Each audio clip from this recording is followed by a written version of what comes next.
volta aqui à casa. Eu trabalhei 22 anos. Nós estamos aqui representando a Comissão de Ética do MCTI, que foi instituída em setembro do ano passado, ainda na gestão do ministro Marcos Pontes.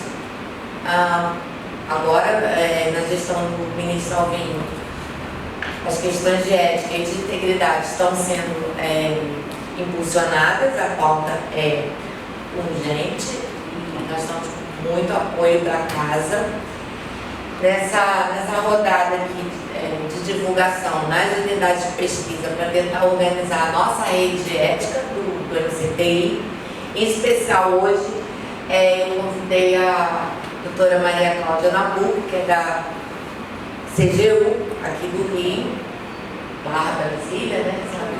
Porque lá no início que eu assumi a presidência da Comissão de Ética e comecei a receber demanda de consulta e situação de conflito de interesse, a doutora Cláudia sempre me apoiou e me passou a dar muita orientação, e eu vi, poxa, ela é boa, ela é especialista, e fui vendo as qualificações dela e falei, eu acho que é a hora, já que a gente está aqui no Rio, de convidá-la a contribuir aqui no entendimento das questões relacionadas ao conflito de interesse na atuação do servidor, nós, enquanto servidores, num trato com a iniciativa privada, que é uma situação normal em todas as nossas atividades funcionais.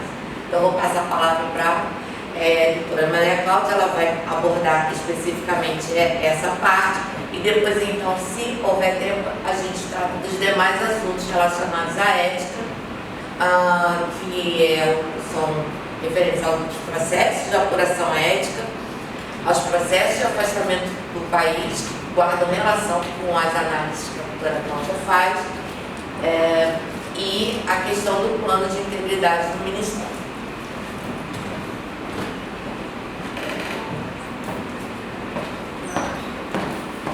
Bom dia a todos, meu nome é Maria Cláudia, precisa doutora, somos todos colegas.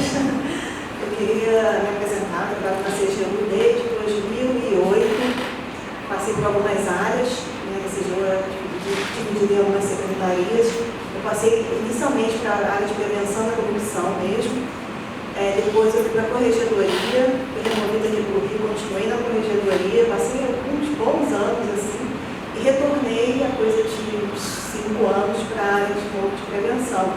É a área que eu gosto bastante de trabalhar, principalmente nessa parte de conflito de interesses, que é um tema assim, que a gente pode trabalhar todos os dias, pegar milhões de processos para analisar e sempre tem alguma coisa diferente para aprender. Quando você acha que já viu de tudo, tem alguma coisa que a gente tem que parar para pensar. Mas espera aí, tem uma nuance diferente, tem uma questão que pode ser parecida com outro processo, mas o cargo dessa pessoa demanda uma análise diferenciada. Então, é uma área que a gente aprende sempre e por isso que eu gosto bastante, porque não tem monotonia. Eu vou passar aqui. Você quer que eu passe? Eu acho que fica mais fácil.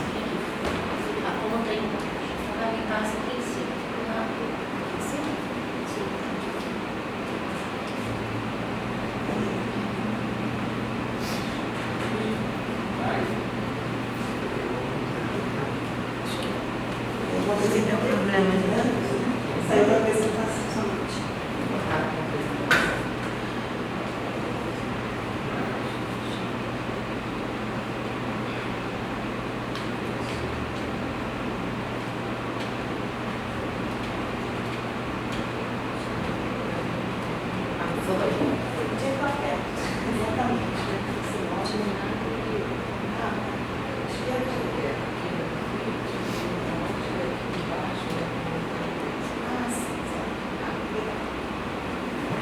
Voltando, gente, desculpa.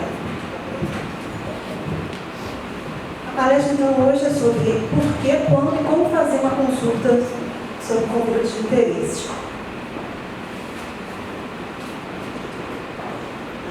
A gente vai chegar lá. Vai. Então vamos lá. Percepções iniciais que a gente da CGU tem em relação aos servidores públicos, quando se fala em conflito de interesses. Primeiro, é um relativo desconhecimento. As pessoas sabem o que é conflito de interesses, muito bem como aplicar a legislação, se existe legislação, onde procurar, o que fazer, quais são os casos que ele tem que fazer esse tipo de consulta, onde fazer essa consulta. Enfim, são várias dúvidas que a gente da CGU tenta, né, com eventos como esse, né, com a Tereza, que é super interessada, que a gente tenta desvendar esses mistérios. Gente, está voando. Tá voando. Tá vendo? Ele vai, de repente, ficando tudo. Desconhecimento sobre o sistema eletrônico de conflito de interesses, que é onde o servidor ou o empregado público faz essa consulta, consulta ou pedido de autorização. Depois, mais uma frente, eu vou dizer a diferença, mas a diferença é que, na verdade, não tem muita diferença. O tratamento é igual, é só uma questão mesmo de nomenclatura. Olha, eu acho que você tem que dar o comando e esperar um pouquinho. tá, vamos lá. Ah, tá pulando mesmo, é melhor pular ali. Pode voltar.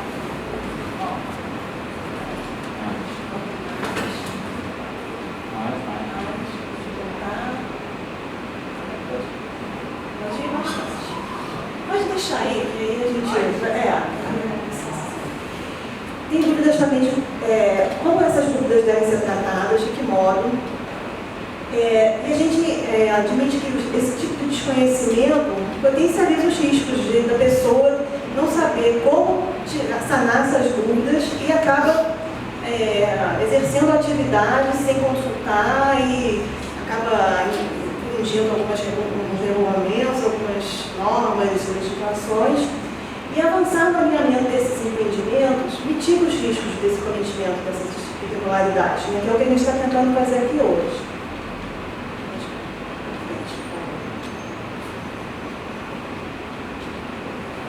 Então, o roteiro da nossa apresentação, o que é conflito de interesses, como prevenir esses conflitos, e algumas situações práticas que são bem comuns de acontecer, não são todas, como eu falei, é um campo assim, infinito, né, de possibilidades, mas a gente vai trazer algumas situações para mostrar.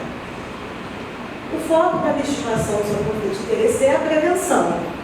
Até o sistema eletrônico que a gente vai falar depois mais para frente, já foi usado algumas vezes para fazer denúncias. A pessoa conhece uma pessoa, um outro servidor que trabalha com ela, sabe que aquela pessoa exerce uma atividade privada e entra no sistema para tentar corrigir aquela situação. E não é o objetivo do sistema. O objetivo do sistema é sanar uma dúvida do próprio servidor, não é de terceiro, é do próprio, e ele vai apresentar uma situação objetiva, com bastante descrição do que ele pretende fazer. Enfim, a gente vai falar sobre isso mais para frente, mas não é prevenção, não é correção. Onde é tratada a questão de conflito de interesses? Primeiramente, na Lei 12.813 de 2013, que regula essa questão e ela abrange bastante, assim, é uma lei muito bem feita, na minha opinião. Tem uma outra lei, um decreto de nepotismo, que eu acho ele bem falho. Eu acho que a pessoa, quando lê aquele decreto, ela sai com mais dúvidas de quando ela começou. Né? Piora a situação, mas a Lei 12.813 eu acho ela bem clara e ela bem extensiva. E nessa lei, ela mostra que existem interesses pessoais e profissionais. O objetivo dela é não conflitar esses dois tipos de interesse, público e privado. Então, vamos para o conceito de conflito de interesses conforme está disposto na lei. Conflito de interesses é a situação gerada pelo confronto entre interesses públicos e privados, isso é muito importante, que possa comprometer o interesse coletivo ou influenciar de maneira imprópria o desempenho da função pública. A gente sempre fala em risco. Por quê? A gente nunca fala que, a gente analisando um processo, né, de um demandante, a gente nunca fala que aquilo ali é conflito de interesses. A gente fala que existe risco de conflito de interesses.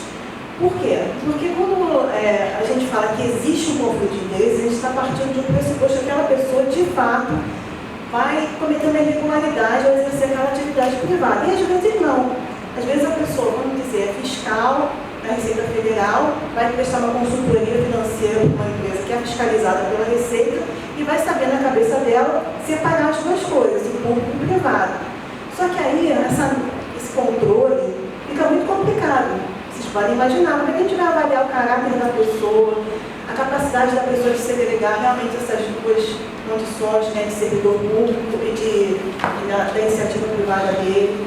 Então, ele se fala em risco, porque não é uma análise, não é um juízo de caráter daquela pessoa, é uma possibilidade daquela situação vir a ocorrer. Então, quando a gente faz uma análise de conflito de interesse, a gente não vai falar que há conflito de interesse. A gente diz que existe o risco daquele conflito existir. E essas duas partes são importantes, interesses públicos e privados.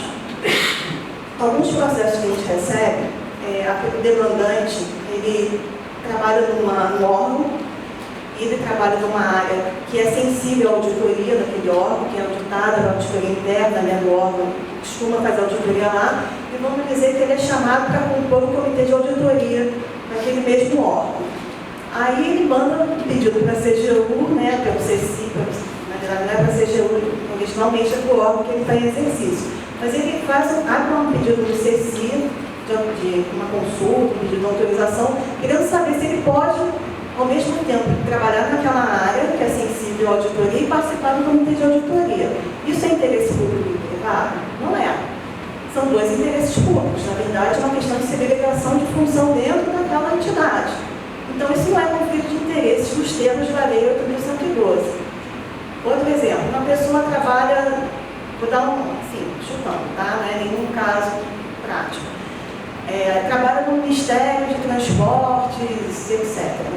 E ele quer receber um convite para ser cedido para o Porto de Santos. O Ministério de Transportes, sei lá, o nome, toda hora esses nomes do Ministério, ele é responsável por fiscalizar aquele Porto de Santos. Há conflito de interesse nessa sessão? Também, nos termos da Lei 12.813, também não é conflito de interesse, porque não são dois interesses privados, são dois interesses públicos. Então, a questão de avaliação do Ministério ceder ou não aquele servidor do Porto de Santos. Né? Então, não é também um caso de conflito de interesses. E que possa comprometer o interesse público. Não basta só existir por exemplo, uma pessoa trabalha fazendo uma pesquisa num órgão, quer trabalhar fazendo uma pesquisa no outro órgão, mas a pesquisa não tem nada a ver com o trabalho que ela tem, né, naquele órgão, uma pesquisa diferente. São matérias correlatas, mas não vai comprometer em nada o trabalho dela como servidora pública. Então, também não teria problema nenhum. Mas, como eu falei, é caso a caso que a gente analisa, tem as nuances de cada situação. Quem deve prevenir? Na verdade, todos nós, né, servidores públicos, né, federais, servidores públicos e empregados públicos também. O Poder Executivo Federal de modo duas coisas: prevenir o conflito de interesses e resguardar informações privilegiadas. Em caso de dúvida, ou seja, a pessoa, por qualquer motivo, até mesmo sem dúvida, assim, minha recomendação é sempre consultar, entrar no CECI, realizar uma consulta para saber se aquela atividade dela, né, pode ter ou não risco de conflito de interesses. Deverá consultar a Comissão de Ética Pública da Presidência da República ou então a CGU. Mas qual dos dois, né? É a Comissão de Ética Pública ou a CGU? Quem consulta? Isso depende da hierarquia do cargo da pessoa no serviço público.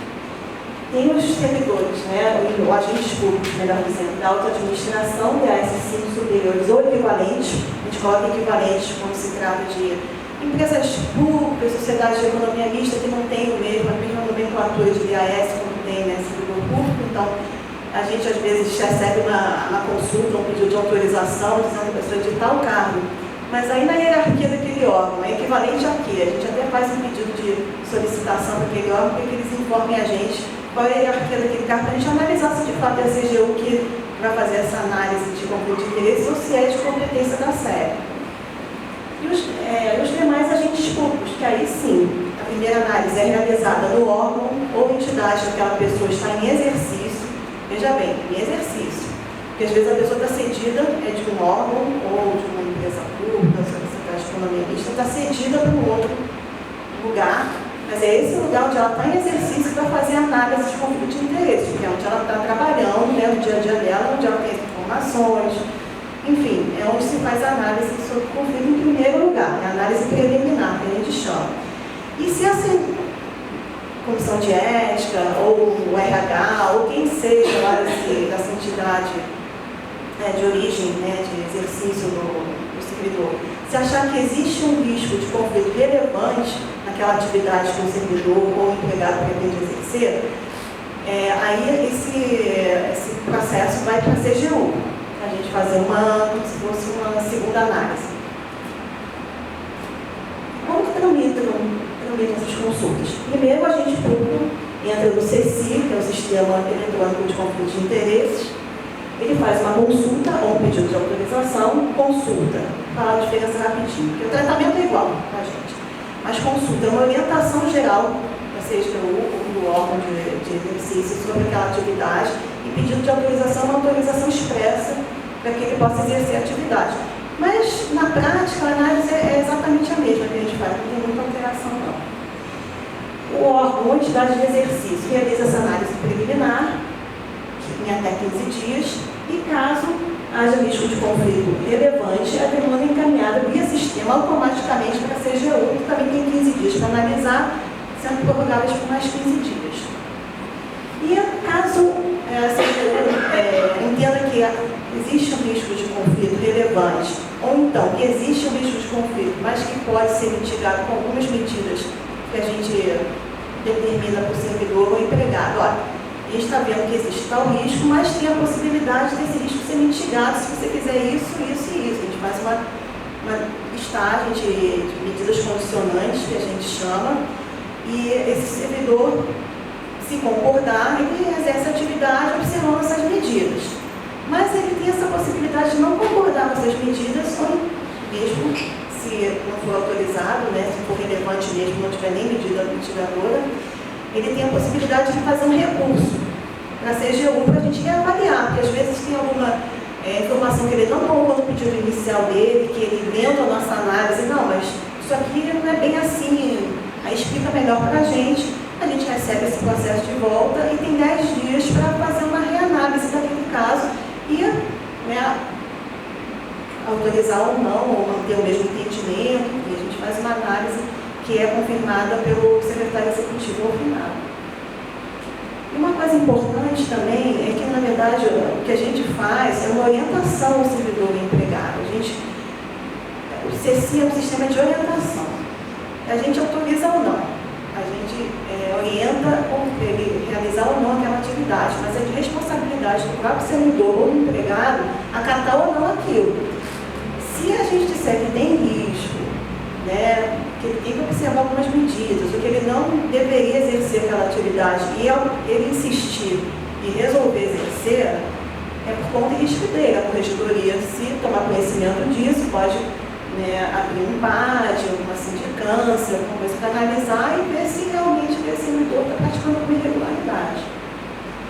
Então, recapitulando, análise prévia, primeiro a pessoa que analisa aquele caso do servidor ou do empregado é o órgão de exercício. Aí depois a CGU, caso haja um risco relevante, faz uma reanálise daquele caso. Concorda ou não com o órgão de exercício do servidor ou empregado. A CGU atua nas consultas de servidores com ocupantes de cargo comissionado, ocupantes até o nível PS4, como a gente já combinou, já conversou. E o conflito de interesse, uma coisa que eu não tinha mencionado, ele depende de existência de lesão ao patrimônio público ou o efetivo recebimento de alguma vantagem para o servidor. Não importa, pode não acontecer nenhuma dessas coisas, mas se tiver conflito, a gente recomenda que ele não realize a atividade. E quando que o servidor tem que se prevenir? Durante o exercício profissional, isso acho que é claro para todo mundo. Após o exercício profissional, aí tem uma questão da quarentena, para servidores que estão listados no artigo 2º da Lei de Conflito de Interesses, que são esses de cargos mais elevados, S5 para cima, ministros, presidentes de estatais, enfim, esses têm que observar a quarentena após deixar o serviço público. Mas os outros servidores que não precisam observar a quarentena, eles têm que sempre ter em mente que informação privilegiada tem que ser resguardada mesmo após o exercício do cargo. Isso para todo sempre. Não interessa se a pessoa saiu há 10 anos, se ele ainda tem uma informação que é válida, ele não pode revelar. e também um período de afastamento legal. Essa é uma questão que assim, causa muita dúvida. Se a pessoa está de licença para tratar de interesses pessoais, particulares, né, precisa observar a Lei 12.813? Precisa. O parágrafo único do artigo 5º da lei é bem claro para dizer que em afastamentos ou em licenças, o servidor continua sujeito à lei de conflito de interesse. Então, às vezes a pessoa acha, olha, estou tirando uma licença de 3 anos, eu quero exercer tal atividade, então como eu não estou no cargo lá, no dia a dia, eu não preciso observar a lei de conflito de interesses porque eu não estou exercendo o cargo. Mas isso não é bem assim, já tem vários entendimentos de tribunais superiores que concordam com a lei, que realmente, mantendo o vínculo com o órgão dela de exercício ou de origem, ela tem que observar sempre a lei de conflito de interesses. E como prevenir, né, os próprios conflitos? Como eu já falei, tem o sistema eletrônico de conflito de interesse, pode não.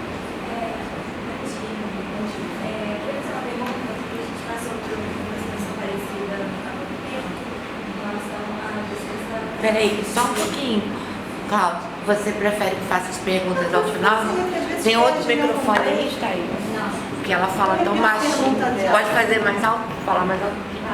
É porque a gente passa por uma situação parecida relacionada à licença por carta de interesse particular. E aí eu até entrei em contato com o pessoal lá do INCB e a gente foi orientar no sentido que não haveria obrigatoriedade da consulta ao site, a menos que tivesse realmente alguma dúvida em relação à situação. E aí a minha pergunta é o seguinte, às vezes o secretário não tem conhecimento específico sobre o que o servidor desenvolve, né, na parte técnica. Aí nesse caso, a gente pede para ele fazer a consulta ou só ele fazendo uma declaração mesmo dele, dizendo que ele não está em interesse, já que ele trabalharia com o setor. Então, vou repetir a pergunta dela assim, de forma resumida, porque eu acho que não pegou o áudio, né? Ela quer saber se, quando a pessoa vai entrar em licença para tratar de interesses particulares, ela faz uma consulta ao RH, né, do órgão, e às vezes esse RH não tem conhecimento, né, dessa atividade, se ela existe ou não conflito de interesses. Então, se ela deve fazer a consulta ao RH, não é isso? E o RH passa uma declaração para ela de que não... Não. No caso, porque essa consulta, ela é individual. Ele entra no site e ele faz a consulta, não é o RH que faz. Só que eu tive a orientação de que ela não é obrigatória. Seria só nos casos onde tivesse realmente alguma dúvida sobre a atividade do servidor vai exercer durante esse período. Mas o que acontece? Ter alguma dúvida é muito subjetivo, porque a gente não sabe qual é todo o rol de atividades que a pessoa vai desenvolver ou o que pode realmente estar relacionado com as atividades que ele desenvolvia no Instituto. Então, assim, vocês sugerem que realmente a gente peça em todos os casos, ou que se o servidor fizer só uma declaração dizendo que ele não está em conflito de interesse, ele se autodeclarando como não está na situação de resguardo ao órgão.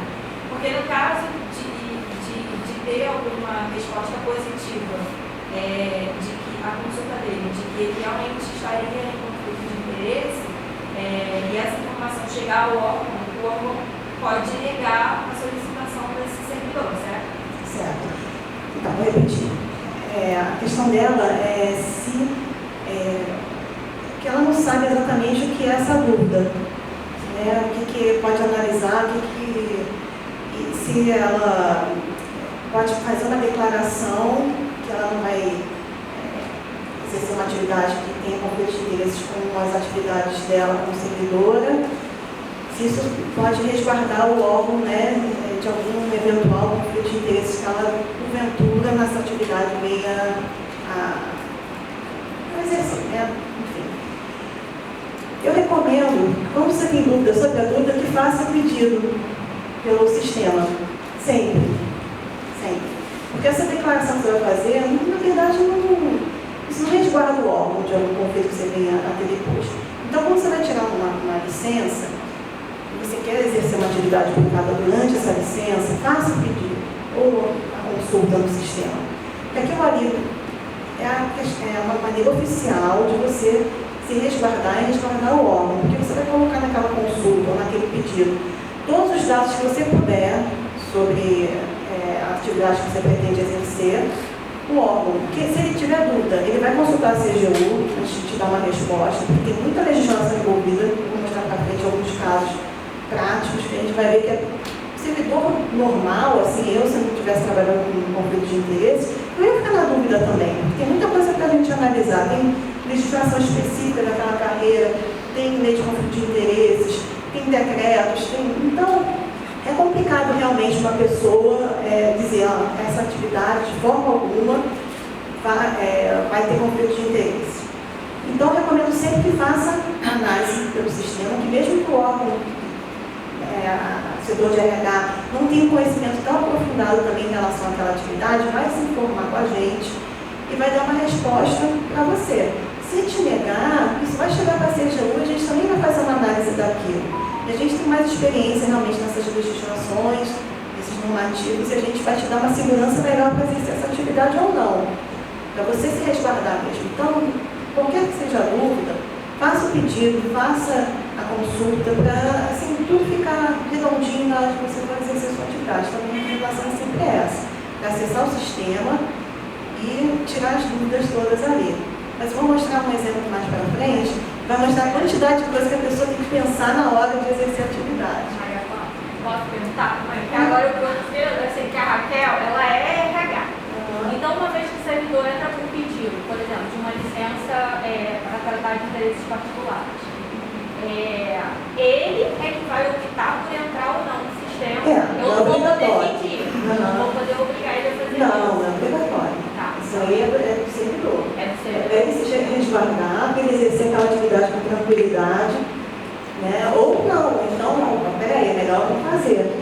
Está dizendo isso, mas como eu falei antes, mesmo a gente orientando a não fazer, também é da decisão do servidor, não, vou assim mesmo eu vou fazer, mas aí depois pode acontecer de a corregedoria achar que tem irregularidades ali, enfim. Mas o CC não tem nada a ver com corregedoria, tá? São totalmente diferentes. Então, acho que a gente deve se até melhor, assim, porque a minha dúvida era justamente essa. Como não é obrigatório, o servidor pode simplesmente optar por não fazer. Só que a gente tem o encargo de autorizar ou não a licença. E aí vem a questão. Poderia então logo pedir para ele fazer uma declaração, uma autodeclaração dele? Essa declaração não adianta nada. Cláudia, só complementar. O pessoal da RH teve uma portaria, né? O Ministério da Economia editou uma portaria que trazia uma obrigatoriedade dessa consulta. Então a gente entrou em contato com a RH e pediu que orientasse as unidades de pesquisa que esclarecesse ao servidor que essa consulta, que inclusive é encaminhada pelo RH do Ministério à Comissão de Ética por força de uma portaria do MCT, orientasse, a gente pediu que orientasse ao servidor que só fizesse a consulta no caso concreto que ele tivesse alguma relação, pretensão de relação já determinada com o ambiente privado. Se ele vai tirar licença, se ele não sabe o que ele vai fazer ainda, não sabe a quem ele vai se vincular, qual pessoa jurídica, ele não faça a consulta, porque a gente não vai ter elementos para proceder à análise e vai devolver dizendo que não se encaixa nos requisitos previstos na portaria 333, que traz elencado isso. Então, não é que a gente autoriza ou não autoriza, simplesmente a gente não tem como analisar. Tem casos que realmente não tem como analisar, mas tem outros casos que mesmo que não sabe exatamente para qual pessoa jurídica ele vai prestar aquele serviço, mas ele sabe que vai fazer ele vai ser consultor financeiro para empresas da área tal. Ele já tem isso na cabeça. Então, ele já tem elementos que pode fazer o pedido. Não precisa saber para qual cliente que ele vai prestar o serviço. Ele sabe o que ele vai fazer e sabe para que área que ele vai trabalhar. Então, isso já dá para a gente analisar se pode haver ou não risco de conflito de interesse. Por exemplo, uma questão que a pessoa pode não ficar na dúvida e não fazer o pedido. Né? Trabalho aqui. no Ministério da Ciência, Tecnologia e Inovação. Eu posso fazer artesanato para vender na internet? Eu acho que um tipo de dúvida dessa, eu acho que não precisa fazer, realmente, né? Não tem nada a ver uma coisa com a outra. Então pode fazer. Mas, por exemplo, isso é uma coisa bem clara. Mas tem outras coisas que, assim, a maioria das atividades, na verdade, não são tão claras. Então, por isso que a gente recomenda sempre que se faça a consulta, para a gente dar essa segurança para todas as partes envolvidas. Né? Então, o sistema... Mais alguma dúvida, gente? Quando a pessoa aposenta também, faz desenvolver uma atividade, seria bom fazer a consulta também. Pois aí, essa questão que eu falei antes.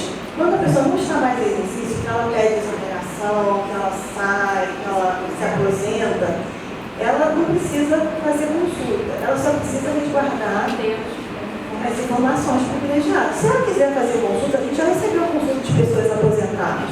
Ela pode entrar no sistema e fazer. Mas, assim, quem já conhece a legislação sabe que basicamente é só isso. É observar, né, de não revelar informações que teve acesso em virtude do cargo que ele ocupou. Mas, assim, não tem pagamento, não tem nada. A IAS é mais abaixo do 5. Então, sobre o sistema, né, que a gente estava falando, ele foi desenvolvido em 2014, ele centraliza, né, todas as consultas e pedidos de autorização, permite ao servidor fazer consultas e pedir, né, autorização para exercer as atividades e acompanhar essas solicitações. A gente vai mostrar depois como isso é feito.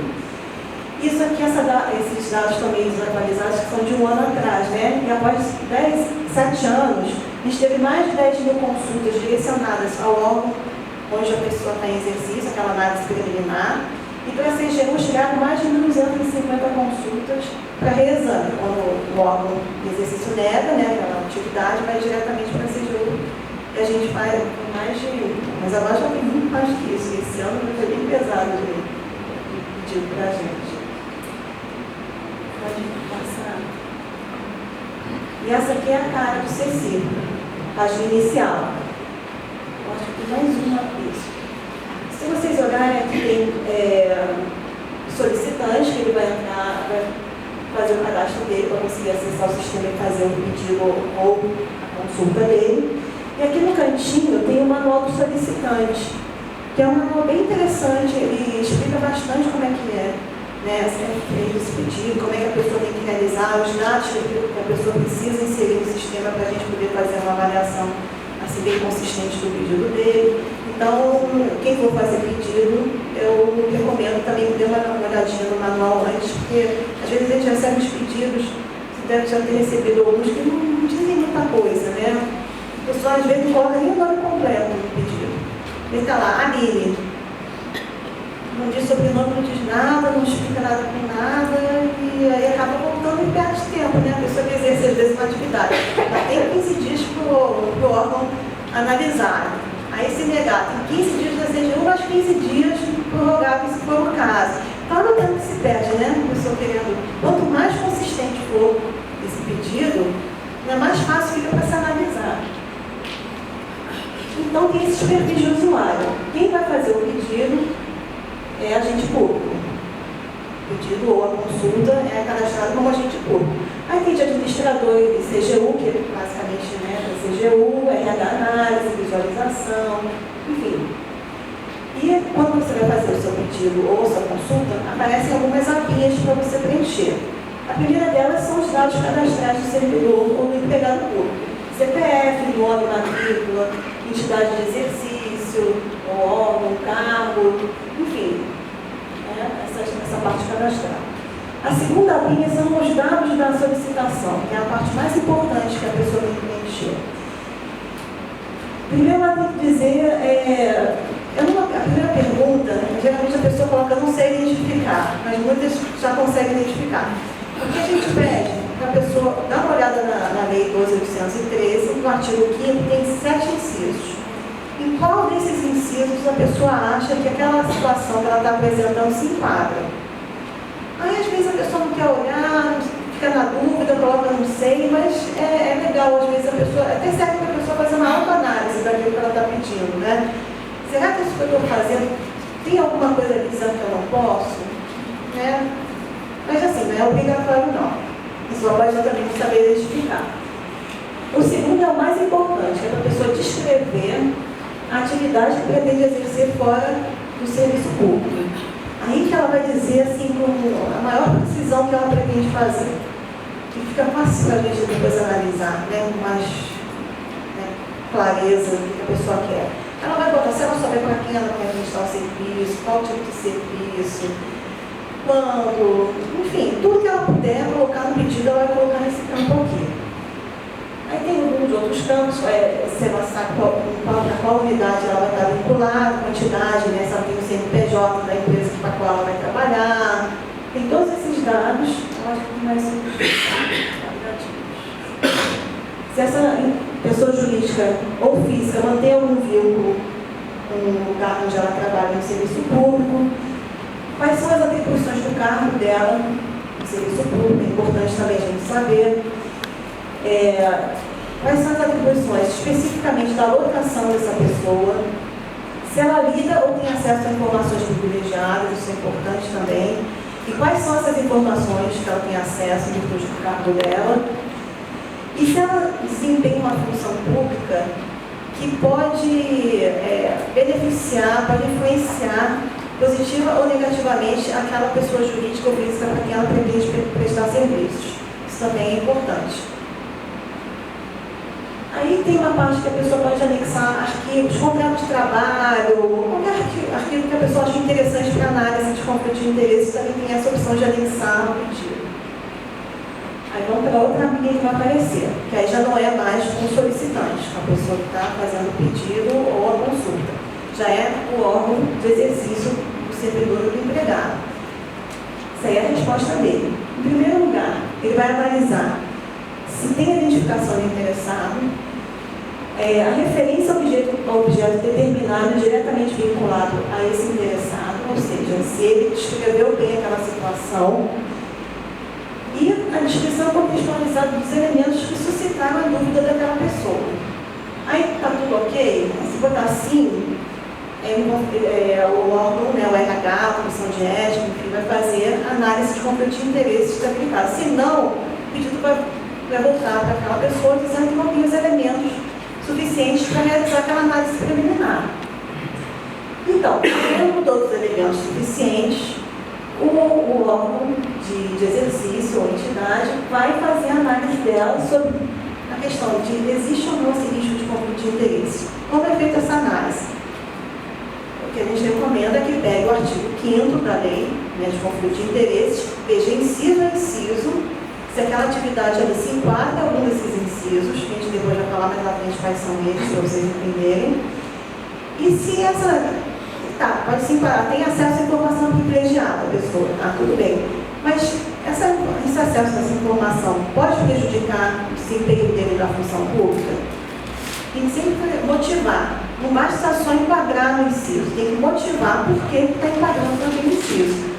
Porque é muito fácil colocar, ele exerce uma atividade correlata, né, quer exercer uma atividade correlata na atividade privada dele com a que ele exerce no serviço público.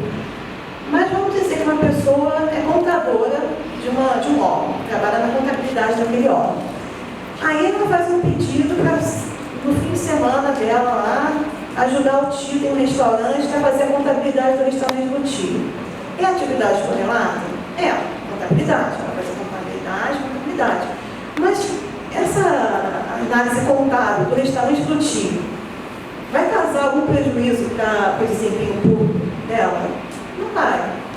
Em princípio, não. Né? O restaurante do tio, ela fazendo esse trabalho para o tio dela nos fins de semana, não está nem sendo durante, né, o horário de exercício dela no órgão, numa entidade. Então, não tem porquê aquilo ali, né, a atividade correlata mas não causa nenhum prejuízo à atividade pública dela.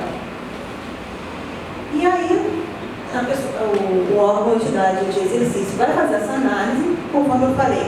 Não tendo conflito de interesses, colocando no sistema que não tem conflito, a resposta já vai automaticamente para o solicitante, dizendo para ele, olha, não tem conflito de interesse nessa atividade, ok, pode exercer, não tem problema. Se entender que há risco relevante de conflito de interesses, ou então que há o risco mesmo mitigado, ou seja, tem risco de conflito, eles vão colocar ali essa opção que há risco, e automaticamente o solicitante não precisa fazer nada. Colocando essa opção que há risco, o processo sobe para a CGU.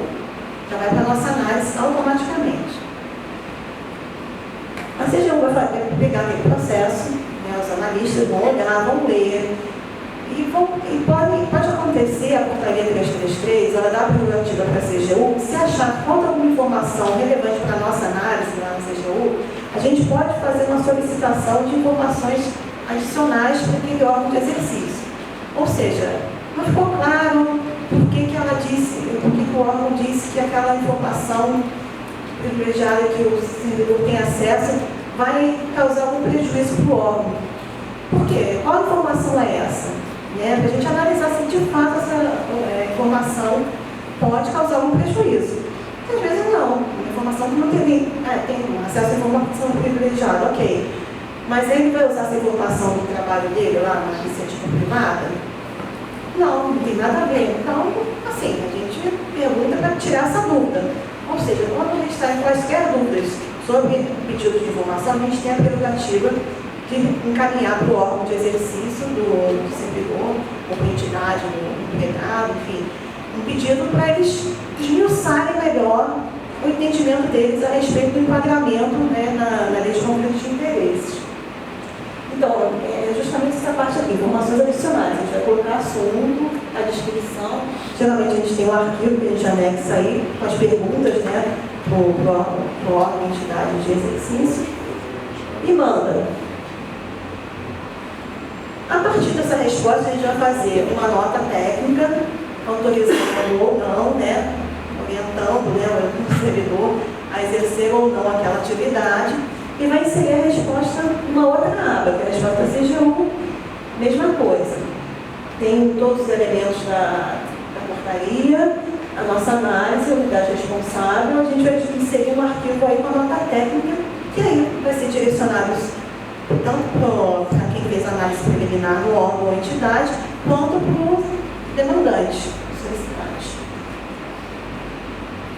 Aí o solicitante, como eu falei, não concorda com aquela análise, acha que faltou alguma coisa, acha que não é bem assim, então tem 10 dias para fazer um recurso à CGU para a gente reanalisar aquela situação e ver se realmente a gente vai manter aquele entendimento prévio ou se a gente vai, não, realmente isso aqui mudou toda a nossa visão do que estava antes, só que realmente a pessoa tem razão, pode exercer. Então tudo pode acontecer aí, né? E aqui na última aba que tem no CECI é o histórico de tudo isso que a gente falou antes. Tem quando foi criada a demanda, a data, o responsável, quando foi enviado para a CGU, quando foi respondida pela CGU, pelo órgão, quando foi interposto o recurso. Isso tudo tem um históricozinho que fica lá no final. Então vamos exercitar o nosso entendimento. Cláudia, só para... Tem uma portaria do MCT que delega à Comissão de Ética essa análise. Então não é o... A CGU não faz... pode ser RH, pode ser Comissão de Ética, pode ser qualquer outro... No caso nosso aqui. Pode ser qualquer outro setor. Quem, na verdade, decide isso é o órgão ou a entidade. Só aí a CGU não se mexe. A gente até uma vez recebeu uma dúvida de alguma unidade, que agora não lembro, perguntando se tal coordenação poderia ser responsável pela análise. A gente não faz nenhuma distinção, pode, então seja feita, né, a análise direitinho, não tem problema nenhum. Pode falar. Agora a gente vai falar daqueles incisos que eu comentei no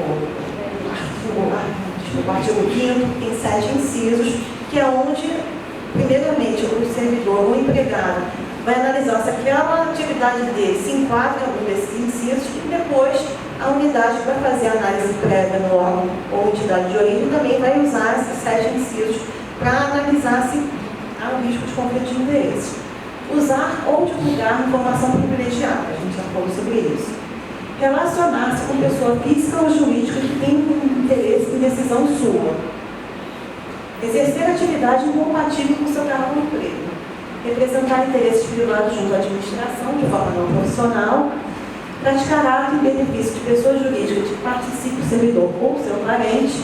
Receber presente de quem tem interesse em decisão sua. Ou prestar serviço à empresa controlada, regulada ou fiscalizada por seu órgão ou entidade. Esses que estão em vermelho são os que geralmente são mais difíceis da gente mitigar os riscos. Porque a gente pode reconhecer que há o risco, mas, como falei antes, relacionar algumas medidas condicionantes que, mesmo tendo esse risco, ele não é relevante, e observando essas medidas condicionantes pode exercer a atividade. Usar ou divulgar informação privilegiada, a gente já falou, relacionar-se com pessoas físicas ou jurídicas que têm interesse em decisão sua, vamos dizer, a pessoa participa de um comitê, vamos dizer, na área de licitações de um órgão. Aí ela quer prestar serviço com uma das empresas que costumam participar de licitações desse órgão. É uma relação que é meio complicada, né? Porque ela tem a responsabilidade das licitações daquele órgão que quer trabalhar com aquela empresa. Então a empresa tem interesse nas decisões daquela pessoa como membro nessa área de licitações e contratos do órgão. Então não é uma relação muito adequada. Atividade compatível com o seu cargo no emprego.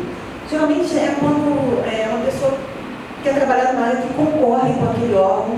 Vou dar um exemplo. Um funcionário de um banco público, ele trabalha nesse banco, ele é gerente de contas do banco e ele quer prestar consultoria financeira para pessoas físicas. Isso concorre com a atividade pública dele. Por quê? Porque o banco ele já tem funcionários que vão fazer vão prestar esse tipo de suporte aos seus clientes, de indicar tais e tais investimentos para o banco, E a pessoa quer trabalhar como consultor financeiro para pessoas jurídicas que vai fazer a mesma coisa que o banco faz. Então, é uma atividade que não é compatível com a atividade pública dele. Concorre. Ou então, um pesquisador. A pessoa trabalha num órgão, ele faz pesquisa naquele órgão de uma certa área bem estratégica, vamos dizer, para um interesse nacional. E ele quer, durante a licença dele para tratar de interesses particulares, estou chutando aqui, ele quer trabalhar com uma outra entidade estrangeira que também, exatamente naquela área, no órgão dele de origem. Então, pode ter uma incompatibilidade ali de informação que ele tenha, assim, estratégica daquele órgão, que não ser... Aí tem que analisar caso a caso, como eu falei. Mas pode não ser adequado aqui. Então, isso aí é levado em consideração na análise de conflito de interesse.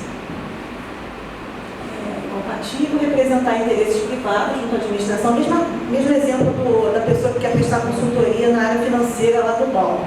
Ele não pode ter um cliente particular dele, que seja correntista do banco. Ele, vou quebrar um galinho aqui para você no banco, e daí eu já faço para você esse serviço aqui mais rápido. Isso seria praticar, representar interesses privados junto à administração. É você dar um privilégio para uma pessoa porque ela é seu cliente.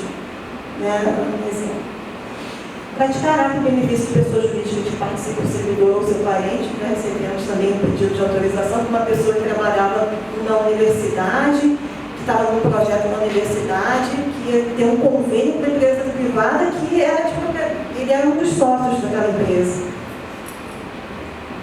Meio complicado, Sócio administrador de uma empresa que tem, claro, quando é um convênio, as duas partes têm interesses comuns, mas também cada parte tem seu interesse separado, individual.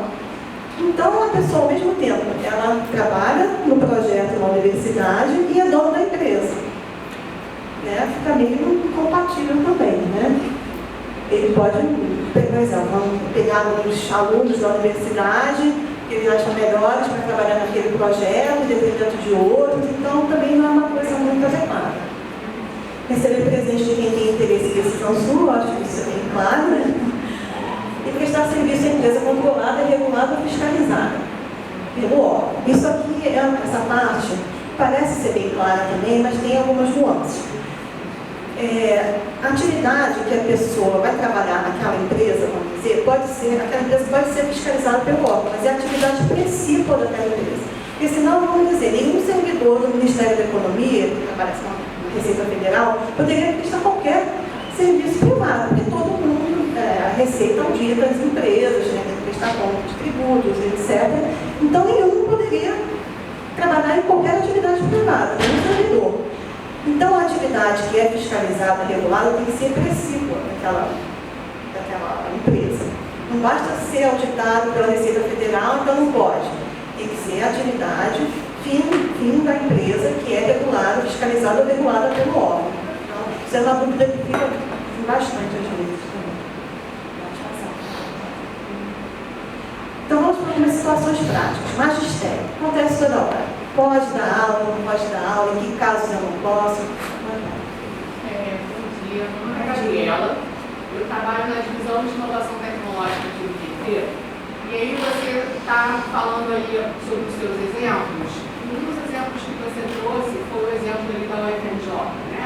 De uma, não sei se foi exatamente a UFRJ, mas era um pesquisador que tinha uma empresa e aí queria fazer um convênio com a universidade e aí você viu isso como um conflito de interesse. Não. E poderia ter um conflito de interesse. Não, na verdade, ele era responsável pelo projeto na universidade, ele estava diretamente naquilo, e ele, ao mesmo tempo, era administrador, sócio-administrador da empresa que Ele era estava... sócio-administrador.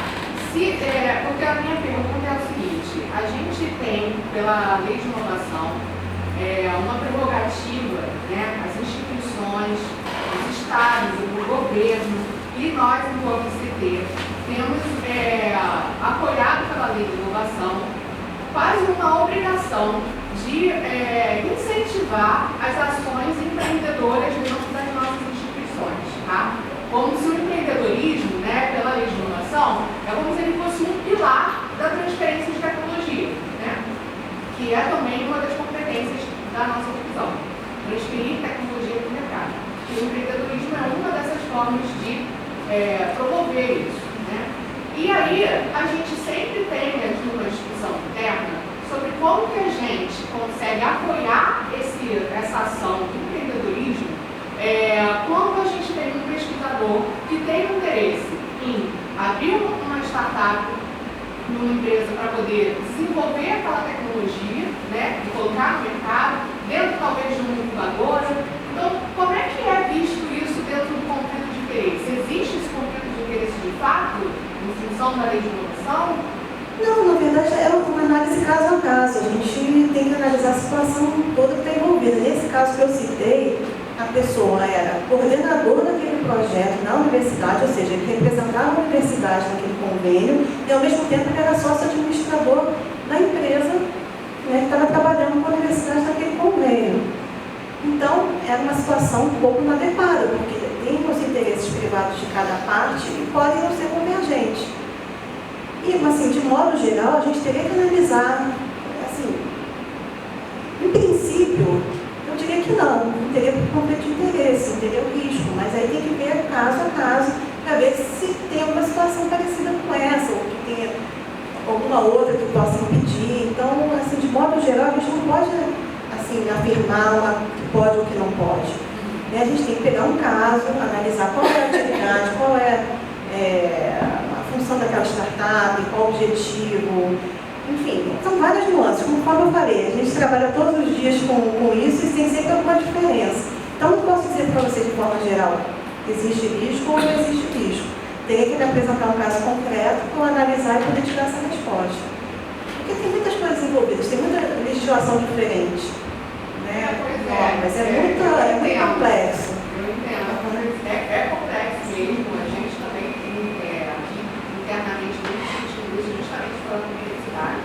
Mas eu acho também que eu fico assim com um certo receio, porque quando a gente está falando da questão da lei de inovação, eu às vezes acho que a lei de inovação ela não é vista dentro da análise global desse conflito de interesse, sabe? E aí fica uma coisa meio contraditória, uma lei que busca incentivar isso e fazer com que a gente trabalhe dentro dessa ação de empreendedorismo, mas ao mesmo tempo tem esse outro viés do conflito de interesse. Então o gestor fica numa posição muito complicada, né? Então, aí faz o CECI faz a solicitação, né? O pedido, enfim. Porque, assim, meu posicionamento geral sobre o conflito de interesse, eu sempre olho para os casos querendo autorizar. Né? A minha primeira intenção é, poxa, a gente sabe que é um complemento de renda, é uma atividade que vai trazer, assim, uma satisfação pessoal mesmo para aquela pessoa realizar. Então, por que não, né? Meu olhar princípio, é sempre assim, vou tentar ver se dá para localizar. Mas, se houver uma situação que realmente se enquadra naqueles incisos que a gente conversou antes, aí não tem como localizar. Mas, é assim, como eu falei, a gente tem que ver caso a caso, porque é difícil, assim, no geral, bater o martelo. Não, é ou não é. A gente procura sempre o melhor caminho, mas se não for possível, infelizmente a gente nega.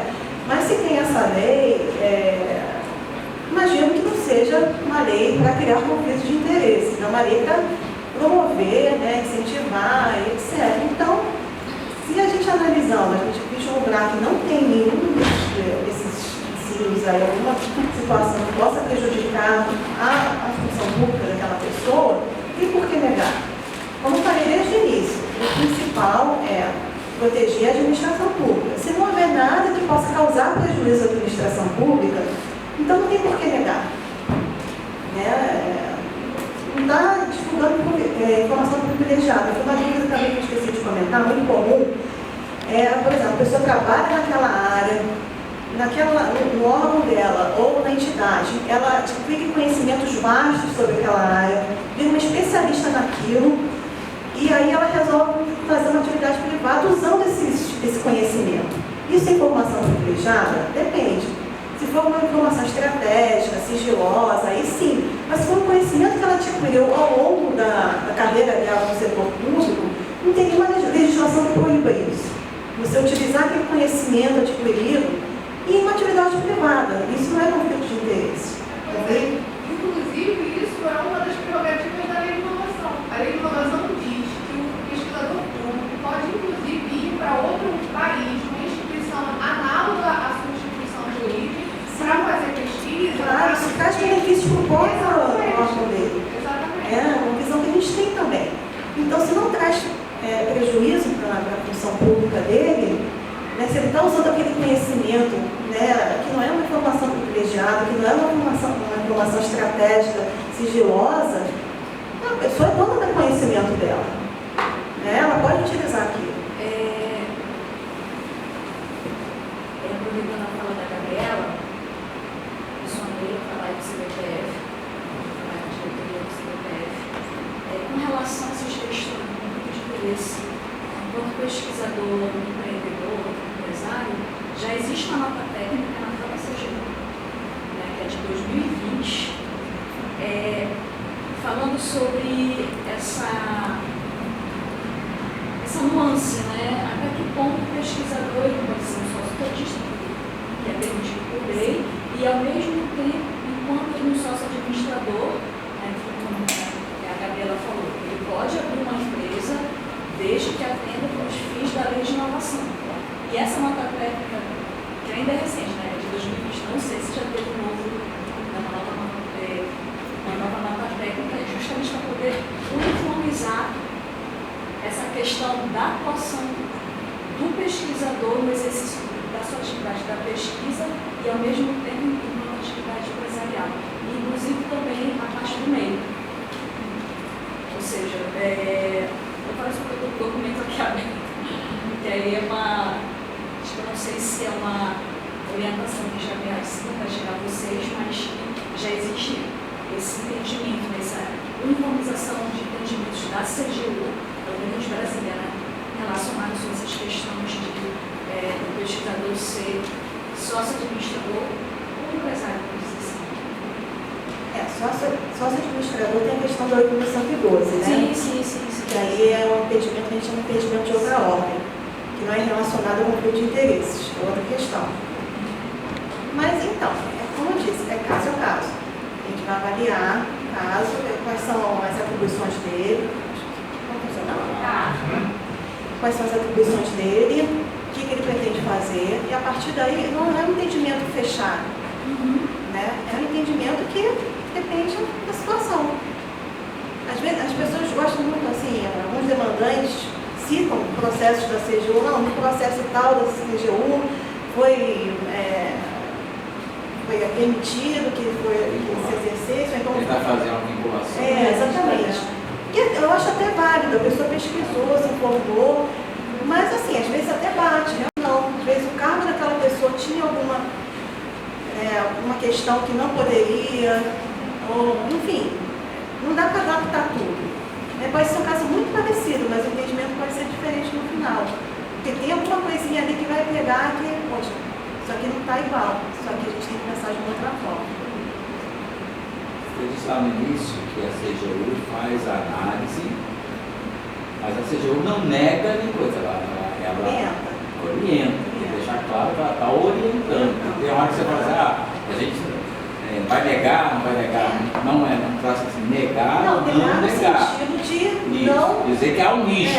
Existe um risco de conflito de interesse. A gente não vai ficar vigiando se a pessoa está exercendo ou não. Não é papel da nossa área de conflito de interesse. É da corregedoria depois, se descobrir que a pessoa está fazendo alguma coisa, e a gente trabalha com prevenção. Prevenção é antes. A corregedoria é depois que o fato acontece, né? Se eles entenderem que é um... Ou seja, ninguém vai receber negado ou não negado.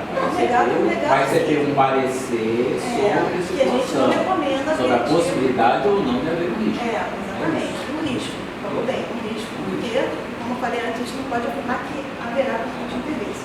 É o risco de que aquilo aconteça. Porque a pessoa pode até se ofender. Ah, não, mas eu jamais vou trabalhar com isso, mas eu nunca vou passar informação do meu carro para aquilo.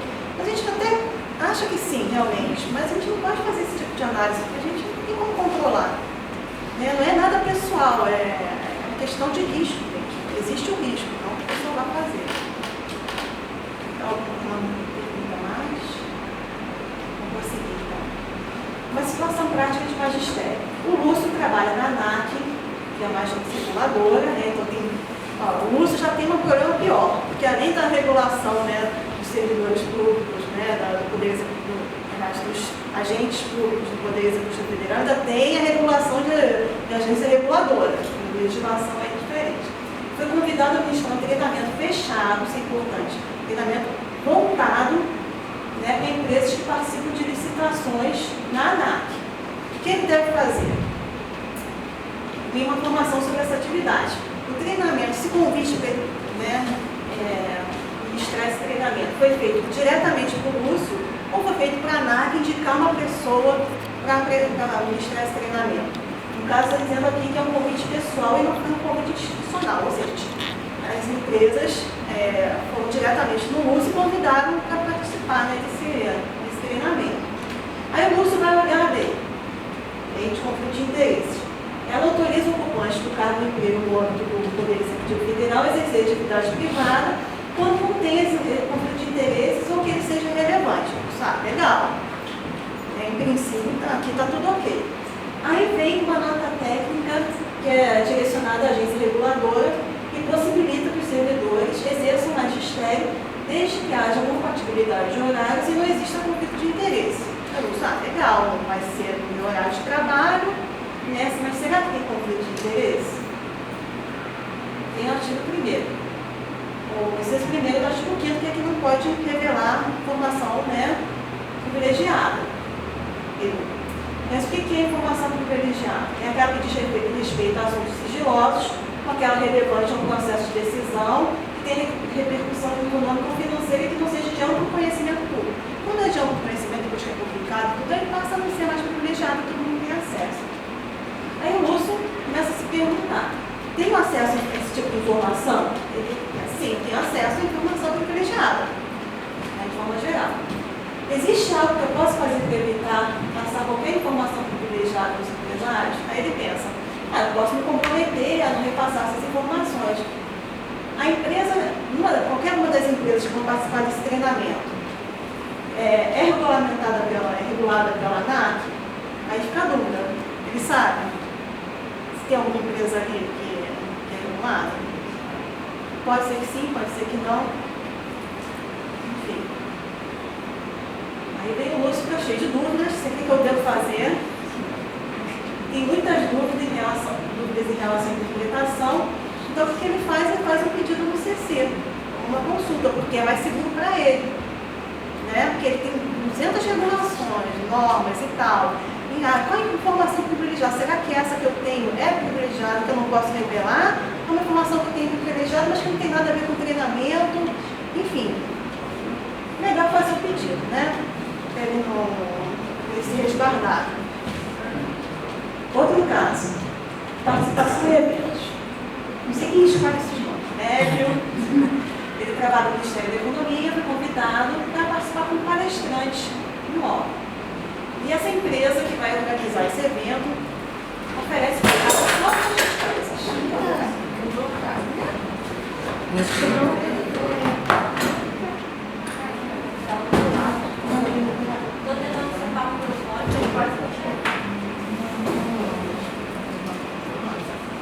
Oferece pagar todas as despesas do MEC. Será que isso pode?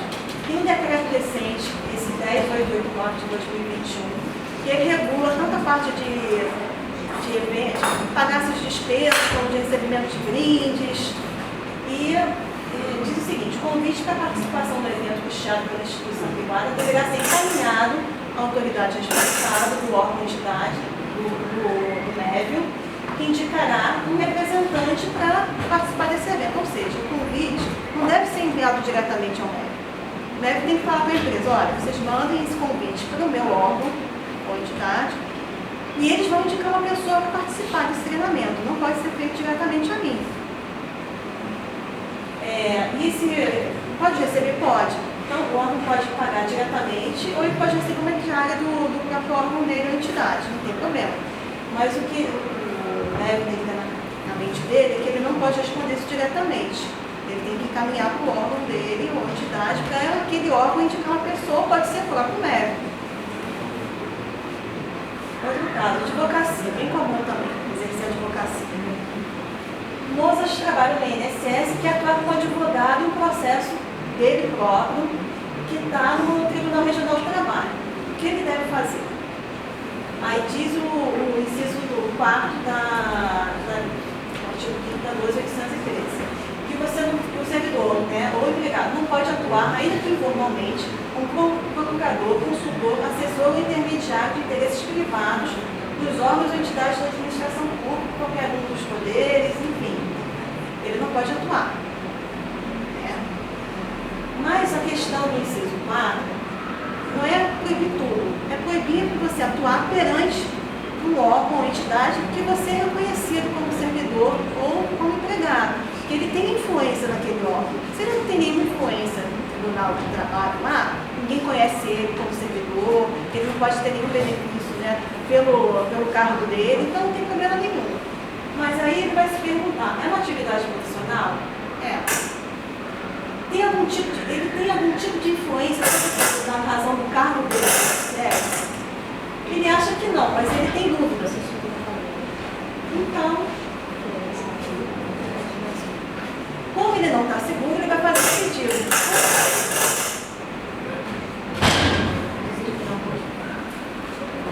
Conforme eu falei, havendo qualquer dúvida, mais toda você, vai esperar um pouco.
falar sem microfone mesmo, minha voz é baixa, não se consegue. Mas tem que desligar ali, Thaís, senão não dá para ouvir.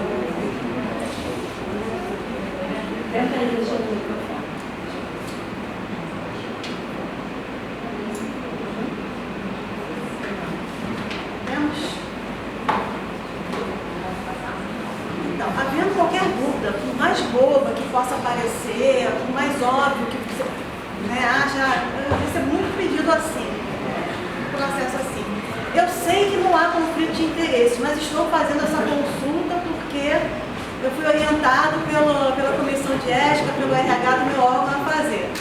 Mas aí, quer dizer, já chegou na CGU, ou seja, a análise preliminar foi que tem conflito. Então não é tão óbvio, ele não sabe tanto assim se tem ou não. Aí depois deixa eu analisar agora aqui a situação para ver se realmente não tem, né? Porque não é tão, às vezes a situação não está tão clara. Enfim, ele sentiu, né, naquela dúvida, então recomendo que faça, que entre no CECI e faça o pedido. Uma coisa importante da advocacia é que a CGU faz análise, CGU, os órgãos, né, faz uma análise de conflito de interesses. A gente vai ver se a pessoa, por exemplo, trabalha no INSS e quer prestar consultoria na área de matéria previdenciária. Complicado. Então a gente vai dizer, não, tem conflito de interesse, né, risco de conflito de interesse, essa atividade, recomenda-se que não se exerça, enfim. Mas aí a pessoa trabalha também no INSS e quer prestar advocacia na área de direito comercial. Nada a ver uma coisa com a outra. Aí ele diz, a gente considera que não há risco de conflito de interesse.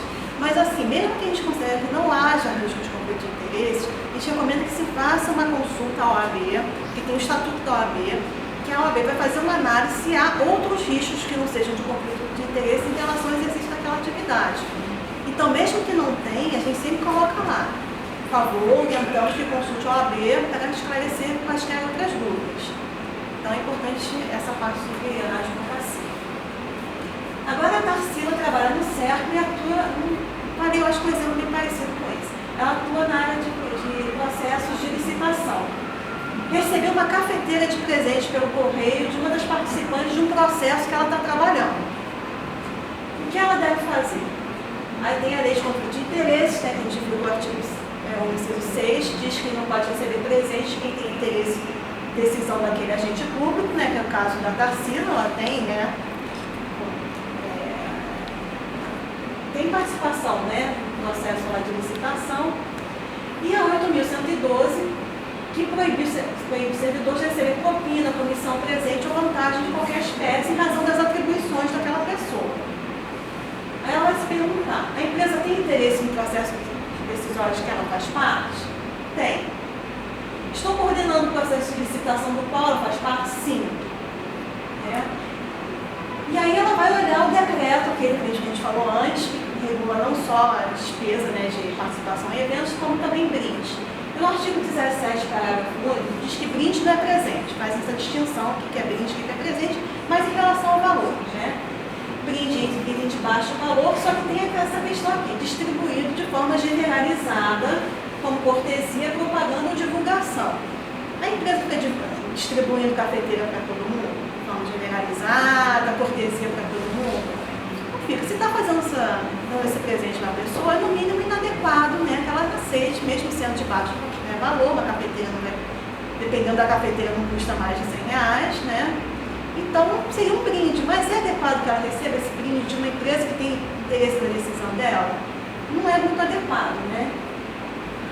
Então, como é que ela pode fazer nessa situação? Ou ela devolve a cafeteira, olha, desculpa, não posso receber, ou então, não sendo viável essa recusa, pode ficar mal. Isso acontece muito assim, já trabalhei na área internacional na CBN, então volta e meia chegava uma comitiva do Japão, de não sei aonde, que ia lá visitar, para conhecer, aí eles davam uma porção de coisa, lenço, não sei o quê, na época da China, que teve as Olimpíadas na China, ganhava uma porção de coisas das Olimpíadas e medalhinhas e não sei o quê. Você pode recusar uma coisa e receber? Fica chato, porque não é diplomático você recusar o recebimento de certos presentes, né? Ainda mais em casos de comitiva internacional que vai visitar. Então, o que você faz? Você pega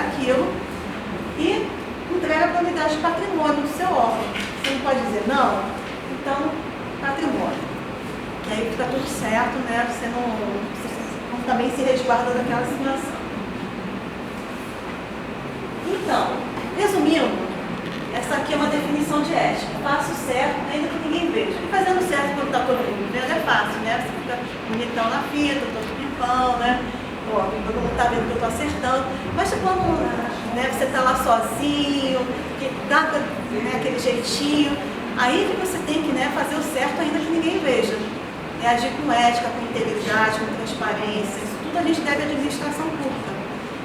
E mais ou menos é isso na palestra. Acho que termina aqui, tem aqui os dados. Esse site que está aqui em cima, ele está bloqueado por conta do período de defesa eleitoral. Se entrar ali não vai conseguir ainda. Mas passando dessa fase, aí tem algumas informações legais sobre conflito de interesse, nepotismo, que se vocês quiserem acessar, tem aqui o e-mail institucional lá da coordenação, que eu trabalho, e o telefone também da coordenação se houver alguma dúvida. Se vocês tiverem qualquer dúvida também, Tereza já conhece, eu tenho até o meu e-mail, mas tem esse que é o institucional, que a pessoa pode tirar dúvida também. Não precisa às vezes entrar, tem dados suficientes para entrar no sistema para fazer um pedido ou uma consulta. Manda um e-mailzinho para lá, que a gente responde bastante, a gente recebe bastante coisa, que a gente responde diretamente ao consulente, por e-mail mesmo. Então, Cláudia, agradeço a sua palestra.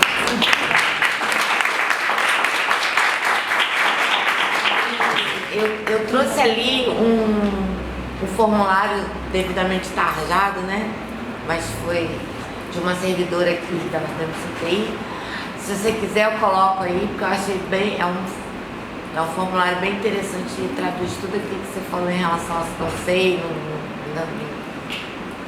não sei identificar. Deixa eu ver se aí.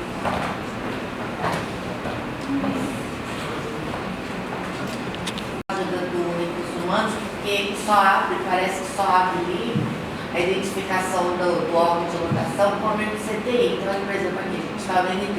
Se a pessoa é do NT, ela não tem ali onde colocar.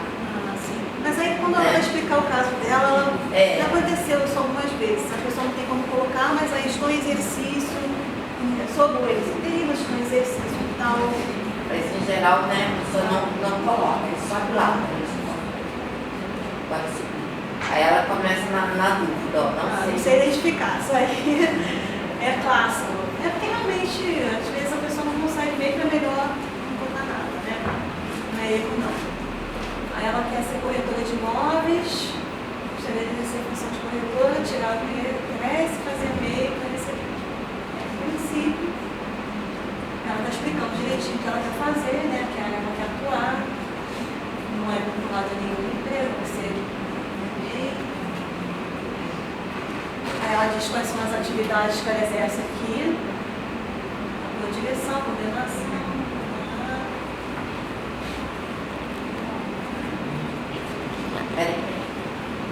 Ela diz que não tem acesso à informação privilegiada e não exerce poder decisório dos interesses da pessoa física que ela quer se relacionar. Aí vem aqui a parte que ela descreve a situação que suscita a dúvida dela. Posso tirar o S? Posso ter um meio? Acho que ela explicou direitinho, Não diz para quem ela vai trabalhar, quais são os clientes e tal, mas diz qual vai ser a atividade dela. Assim, eu acho que fica claro o que ela quer fazer. Ela ou ele, a pessoa. Atende aos requisitos, ela se identificou, disse o que ela vai fazer. Aí vocês consideraram que. Não, a gente não está em consideração, é só a apresentação da consulta dela. Só para trazer um caso concreto, não. Agora eu estou curiosa, vamos ver o que você vai. Uma coisa. Eu não sei, porque eu acho que você chegou para mim, não chegou. Uma coisa que acontece também muito, não aqui com a Tereza, mas em vários órgãos, que diz que a pessoa não pode exercer tal atividade por conta do artigo 117, inciso 10 da Lei 8.112, ou então de algum regulamento interno daquele órgão, então por isso é conflito. Então, vocês não analisa esse tipo de justificativa. Se o órgão, a entidade diz que existe um impedimento de outra legislação que não é a 12.813, que seja interna do órgão, que seja 812, enfim, qualquer outra que não seja 12813, a gente não analisa o processo e encerra dizendo que é um impedimento de outra ordem, essa nomenclatura que a gente usa. Porque aquilo ali não tem nada a ver, a gente não pode usar isso para dizer que é conflito de interesse, não é. Se não está no 8.112, pode ser conflito de interesse, como eu falei, dentro do órgão, dele trabalhar na auditoria, no comitê de auditoria, uma área sensível à auditoria, no comitê de auditoria, isso pode ser um conflito de interesses, né? Pode, mas não é nos termos da Lei 8.112, que não tem público e privado. E a mesma coisa, se não está descrito ali no 8.112, é um impedimento que realmente ele não pode por conta dessa legislação, mas não é conflito de interesse nos termos da 8.112. Então, a CGU encerra o processo e diz que isso aí tem que ser decidido no âmbito daquela entidade ou órgão público. Obrigada. Gente, eu vou voltar só na minha apresentação, por favor. O último slide que eu tenho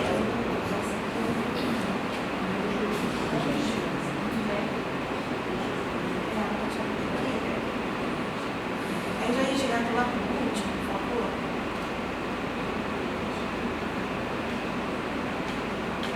Anotar o escada, né? Obrigada, gente. Bom dia ainda.